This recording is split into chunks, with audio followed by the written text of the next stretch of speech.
दोस्तों अगर आप भी अपने बैंक अकाउंट का बैलेंस चेक कर रहे हैं, वहाँ पर आपका बैलेंस माइनस में दिखा रहा है और आपको भी समझ नहीं आ रहा कि भैया मेरा बैंक अकाउंट बैलेंस माइनस में कैसे चला गया है। ऐसा नहीं है कि भाई ऐसा तो नहीं होगा कि अभी 10 रुपया माइनस है, कभी कुछ दिन के बाद कहीं 1000 रुपया तो माइनस नहीं चला जाएगा। तो इस वीडियो में मैं आपको इसके बारे में बताऊँगा और साथ साथ ये भी बताऊँगा RBI का नियम क्या कहता है और आपका बैंक अकाउंट बैलेंस माइनस में क्यों जाता है। पहले तो आपको जानना ये जरूरी होता है आपका बैंक अकाउंट का बैलेंस माइनस में जाता क्यों है।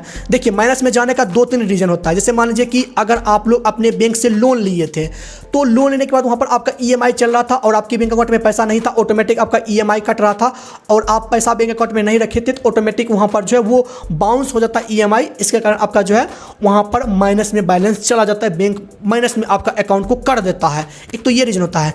दूसरा रीज़न दोस्तों ये होता है कि आपको पता है बैंक जो है बहुत प्रकार के चार्ज काटते हैं। SMS चार्ज हो गया है, ATM कार्ड चार्ज हो गया, अकाउंट मेंटेनेंस चार्ज हो गया। तो ये सब जब ये सब चार्ज करता है और उस समय आपके बैंक अकाउंट में बैलेंस नहीं रहता है तो इस कारण भी आपका बैलेंस वहाँ पर माइनस में चला जाता है। और तीसरा रीज़न तो ये होता है अगर आप लोग किसी ऐप का यहाँ पर जो ऑटो पे एक्टिवेट करवाए थे, ऑटो पे चला रहे थे और आपके बैंक अकाउंट में बैलेंस नहीं था और वो ऑटो पे का डेट पूरा हो गया था तो वहाँ पर भी उस केस में, रेयर केस में कभी कभार ये होता है कि आपका बैलेंस जो आपका माइनस में चला जाता है। तो यही 2-3 रीज़न होता है जिसके कारण आपका बैंक अकाउंट का बैलेंस माइनस में जाता है।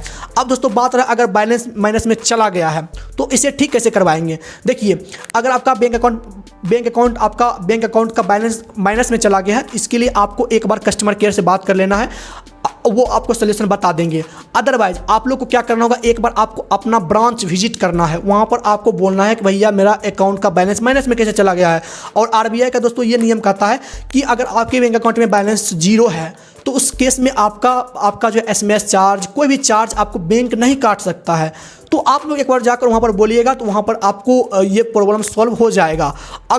और बहुत सारे लोग के केस में ये भी प्रॉब्लम होता है कि उनके बैंक अकाउंट में बैलेंस पहले से था और ना ही यहाँ पर कोई लोन था, ना ही ऑटो पे एक्टिवेट था और ना ही किसी प्रकार का यहाँ पर कुछ भी था, फिर भी जाकर वहाँ पर जो है बैलेंस ऑटोमेटिक वो माइनस में चला गया। तो इस केस में अगर आपको ये प्रॉब्लम आ रहा है तो आप लोग एक बार ब्रांच विजिट कीजिए, वहाँ पर आपको ऑथेंटिकेट और आपको ओरिजिनल जानकारी पता चल जाएगा आपके अकाउंट में क्या इशू है। सो आई होप आपको समझ में आ गया होगा। सो आज की इस वीडियो को यहीं पे समाप्त करते हैं, मिलते हैं अगले वीडियो में, तब तक के लिए जय हिंद।